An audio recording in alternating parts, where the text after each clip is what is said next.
I was able to go visit my dad about a month ago, and it was nice to visit him, but it reminded me of all the old dad jokes my dad used to tell. Of course, now I tell my own dad jokes, but at the time, I just remember that was one of dad's mark of who he was. He always had a joke to tell. And, growing up in the house, not only did he tell me those jokes, but I heard them over and over and over again. And those became like the litany of our family, all the dad jokes. But I was reminded of one of Dad's jokes not too long ago because it appeared on my flip-off calendar that I always have there. And the dad joke was, what is the longest word in the dictionary? Now, some of you may know the answer to this question, so go ahead, shout that out, share that with a friend who may be watching this video with you. But according to my dad and his dad joke, the longest word in the dictionary is smiles. Do you know why? Because there is a mile in between the two S's. Get it? Okay, maybe you don't quite get it. And that's the thing. When I was a kid, I remember Dad telling me some of these dad jokes, and I didn't quite get it. Like, I couldn't visualize what he even was talking about, a mile between the two S's.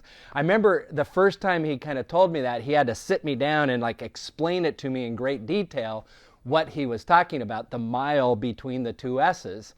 And what I realized was, at the time, when I was a kid, I didn't fully get it. Because here's the thing, cognitively, my mind wasn't ready to understand the dad joke that my dad was telling me. And I think sometimes that happens a lot with our kids.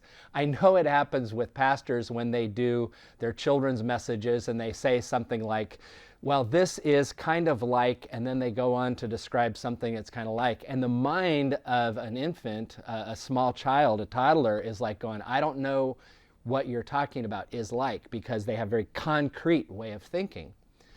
Well, in thinking about all of that, it got me to wondering, does our spiritual minds, does our spiritual understanding mature in kind of some of the same ways that our physical maturity happens? I mean, are there things about faith that when we first begin this walk of faith, are there things about understanding who God is and what God's purpose is and trying to imagine God's unconditional love for us? Is there something about us spiritually that is unable to understand just as cognitively when we're toddlers, our minds can't understand some of the kinds of reasoning that happens later on as an adult?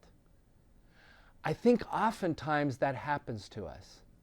And when that does happen to us, here's the thing. Don't be discouraged.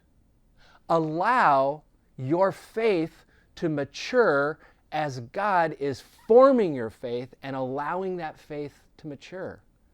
In the beginning, we may be very black and white about certain aspects of faith. We may be very concrete in terms of our thinking about God.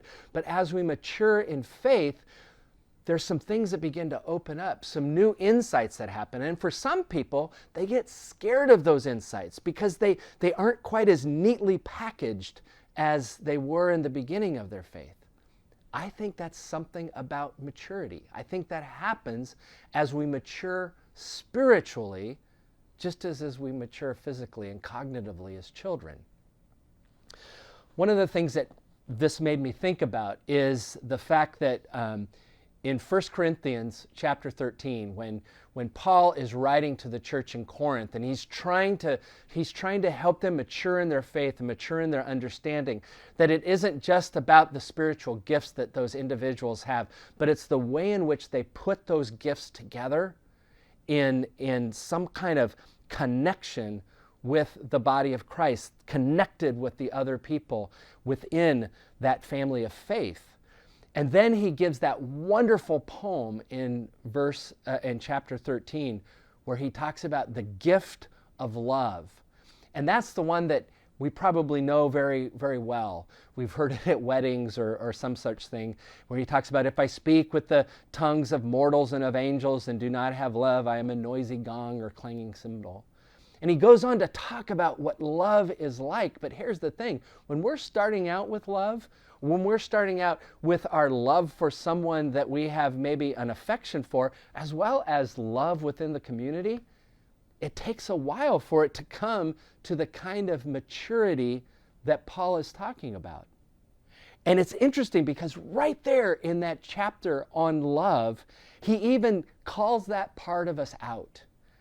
He says in verse 9, "For we know now only in part, and we prophesy only in part.